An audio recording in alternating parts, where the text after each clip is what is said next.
In Wonderflu, there's a place where fire and river argue. Fire says, harden, decide, end the waiting. River says nothing.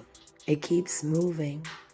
I didn't fall into the flames, but I knelt close enough to feel why someone would.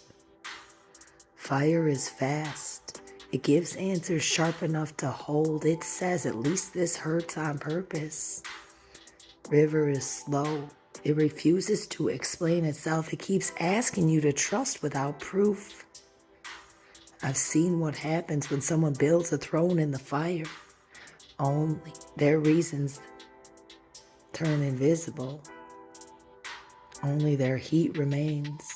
In Wonderflu, they don't call them villains. They call them the burned kings, crowned by pain, certain they're right, unable to be held.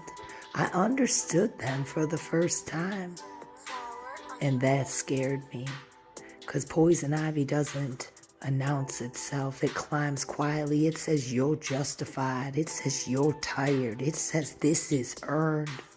And suddenly you're not reacting. You're ruling. And that's when I stepped back.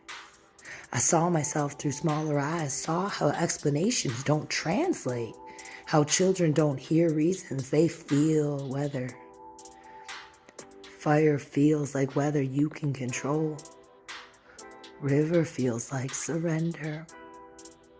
So I choose the harder magic. Not purity, not perfection, just presence.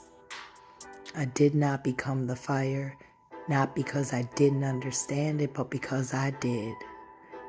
I choose to stay unfinished, to stay soft when hard would have been easier, to let the river keep reshaping me without asking it to make sense first.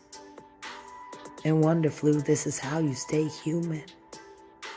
You feel the flame, you name the pull, and you walk back toward the water before the crown sets in.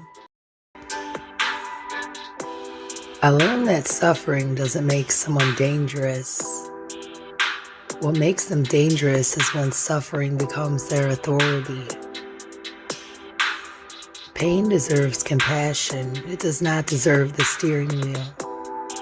I understand now why people become the fire. Because fire answers faster than faith.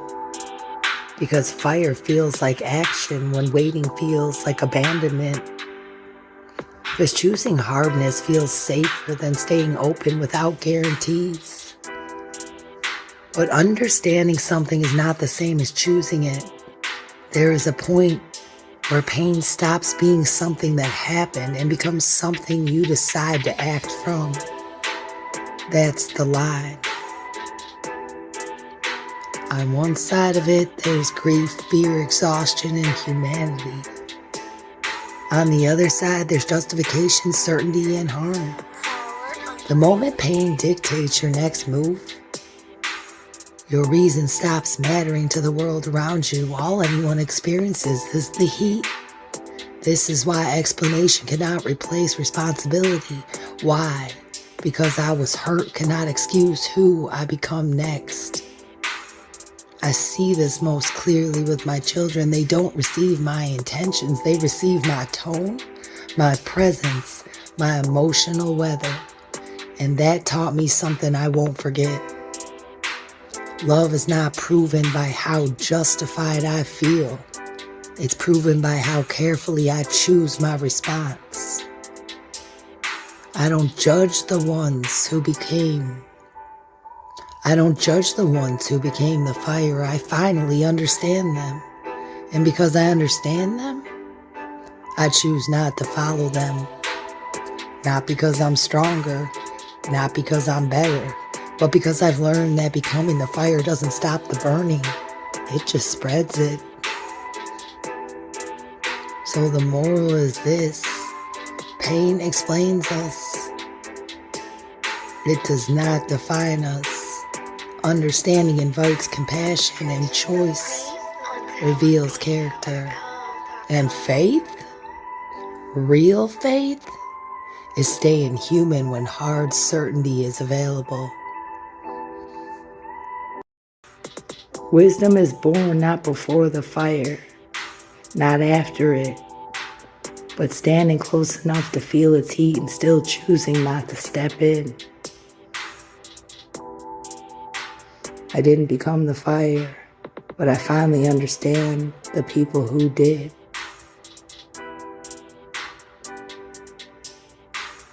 There is a moment, quiet, almost invisible, where pain stops being something that happened to us and becomes something we decide how to carry forward. That's where villain in me is born. Not in the suffering, not in the wounds, but in the choice to let pain drive the next set of actions. At that point, it doesn't matter anymore. Nobody sees the why. They just see what you're doing. And this is where accountability lives without cruelty.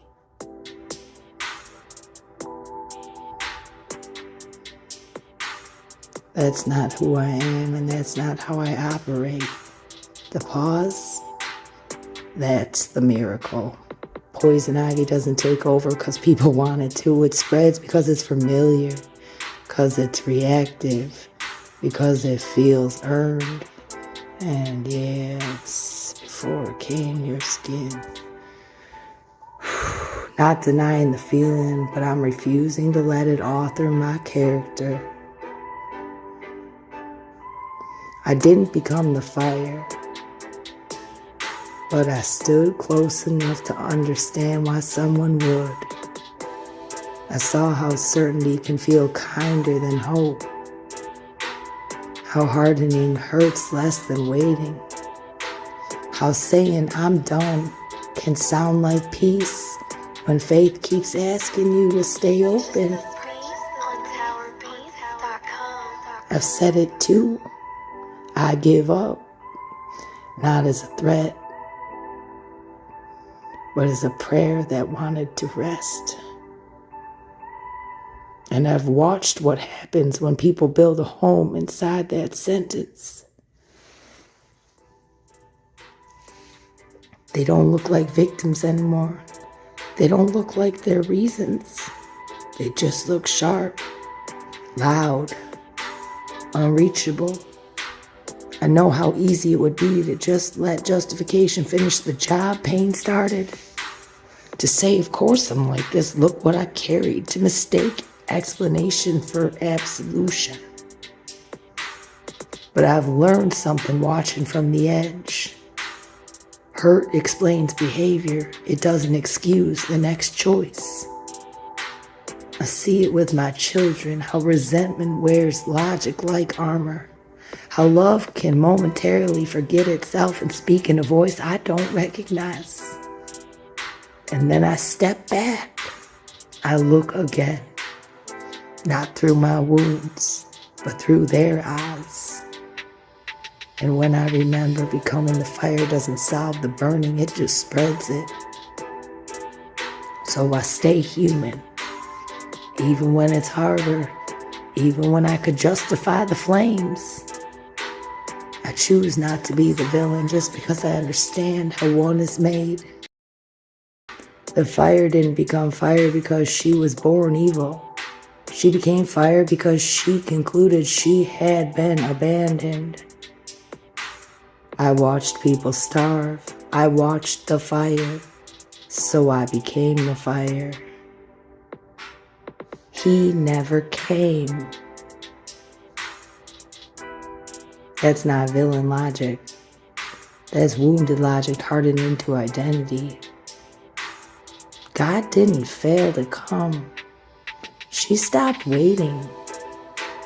And not because she was weak, but because waiting without understanding is excruciating. Faith isn't believing when things line up. Faith is believing when the silence feels like neglect. He may not have come as you wanted him to, on your timing, at your discretion, in your understanding. That's the fracture point. When timing and understanding become prerequisites for belief, faith quietly turns into a contract. And when the contract isn't met, doubt grows teeth. You let your doubt grow stronger than your faith because of timing and your own understanding. Doubt didn't win because God didn't come. It won because timing and understanding became conditions for belief. You didn't lose faith because he was absent. You lost faith because silence outpaced understanding, and doubt grew louder than trust. The raw truth is God didn't abandon you. You quit believing before the miracle had room to arrive. Faith didn't fail. It was outgrown by doubt when waiting felt unbearable. And this connects directly to me and why it hits so deep.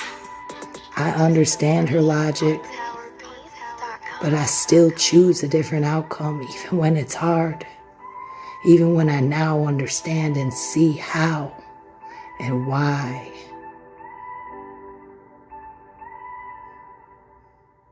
I didn't become the fire. I learned how to walk through it without letting it name me.